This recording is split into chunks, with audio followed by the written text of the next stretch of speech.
Frankly, my dear, After stumbling out of the gate with its first 2 episodes, Rings of Power now hobbles along on its broken foot in its all too riveting 3rd episode, both visually telegraphing while simultaneously verbally telling the audience everything they already knew, providing no more insight to its core characters, giving a weightless, tensionless drama for the hobbits that put me straight to sleep.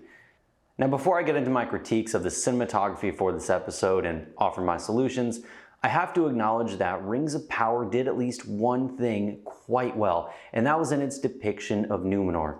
The set design for this island kingdom was great, providing something unique to Middle-earth with its Mediterranean influences and its use of blue and white and gold for its color palette.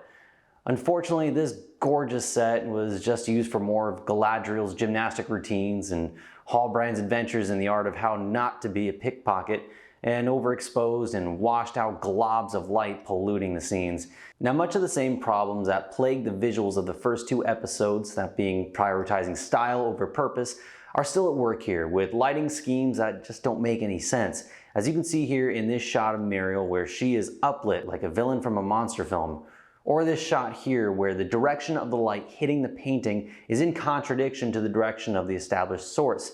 However, today, I'm going to highlight a few scenes that I think exemplify the core issues of this show's cinematography.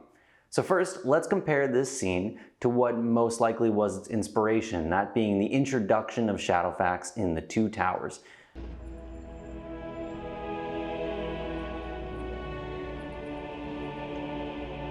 So in the 2 Towers, there is real purpose in the scene, as it's established by not only Gandalf's need for transportation, but also his relationship to this specific animal.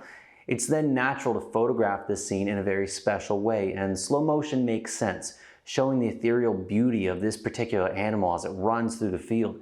The 2 Towers also keeps the camera in a bit of a subjective angle from Gandalf's perspective, and a bit wider, allowing the audience to feel a little more closely connected to the characters in this scene. So now let's compare this to Rings of Power, where the slow motion feels kind of out of place, primarily because there's no real need to have such importance placed on this scene. Additionally, the shallow depth of field achieved from the close-up shots does nothing to bring the audience in closer to any characters, but in fact does the opposite. Now, had this been shot in the traditional 24 frames a second, and in full shots and in wide shots, and maybe even had added in some subjective angles from Galadriel's perspective, the scene would have worked a lot better. It might even have engaged the viewer in the moment instead of coming across as a cheap excuse to use high frame rate cameras. So next, let's take a look at the reveal of the meaning of Sauron's mark. When moving in for the reveal, Rings of Power flashes a fiery version of the image next to it, clearly attempting to evoke these moments from the Fellowship of the Ring.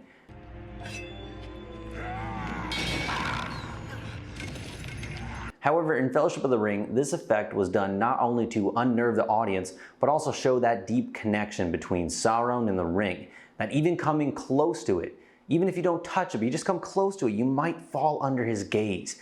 In Rings of Power, it's done simply to evoke that same feeling from Fellowship, and to show the audience, in case they missed it, that this is Sauron's mark upon the land. And the end result is, well, that it just feels cheap. Well, thank you for watching, and if you enjoyed this video, be sure to hit the like button and subscribe to my channel if you haven't done so yet, and let me know in the comments below, what did you think of episode 3 of Rings of Power?